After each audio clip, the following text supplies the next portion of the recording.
Leave a thumbs up if you like any videos, then subscribe the channel and press the bell icon to watch more latest videos very faster.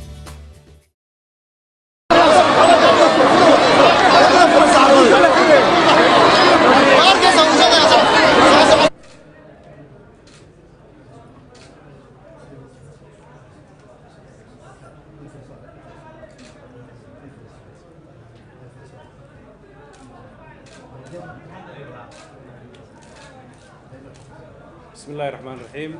waxaa sharaf weyn noo ah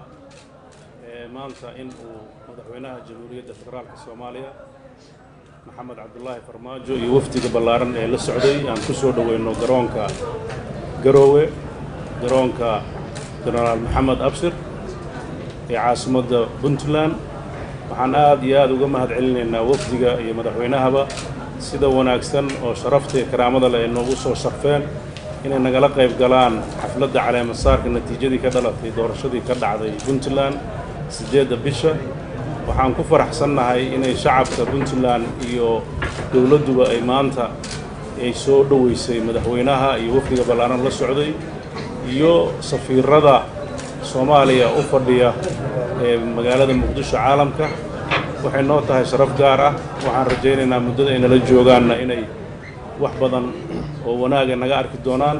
waxaan sidoo kale ka cudur daaranaynaa haddii soo dhaweyntu culayska badan oo jira dartiisa wax naga xumaadaan in laga raalahaado waxaan ku faraxsanahay imaanshihiina waxaan rajaynaynaa in ay meeshaan ay noqoto kulan taariikhi ah sida wanaagsan ee aan kala harka lahayn ee dawladda Soomaaliya federaalka ah ee noogu soo karaamaysay annaguna waxaan rajaynaynaa haddii Ilaahay inaan noqono kuwo karaamadaas iyo sharaftaas loo sameeyo xasuusnaada horeyna u sii wada geedi socodkii Soomaaliya dawlad taabagasha ay u helayd waxaan insha Allah rajaynaynaa muddada madaxweynuhu joogana in uu la kulmi doono dhammaan xubnaha dawladda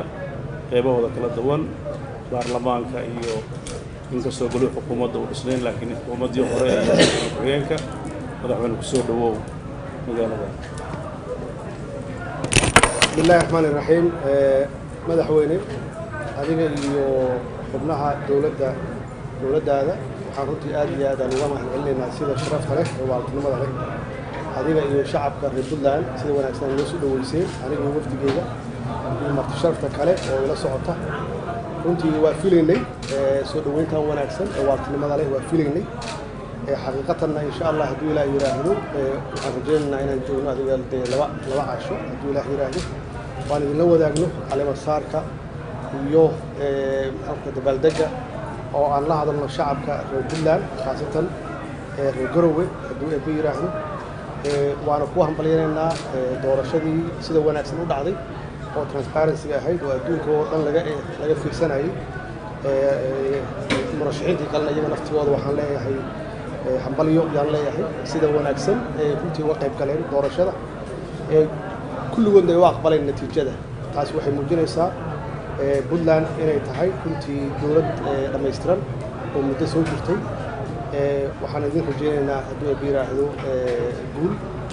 hawshan Allah idin fududeeyo annagana federaal ahaan waxaan diyaar u nahay wax alla wixii karaankeena inaan gacan ka geysano oo aan wada shaqeyno si aan dadkeena u horumarino waxay naga sugayaan haddii Ilaahay yiraahdo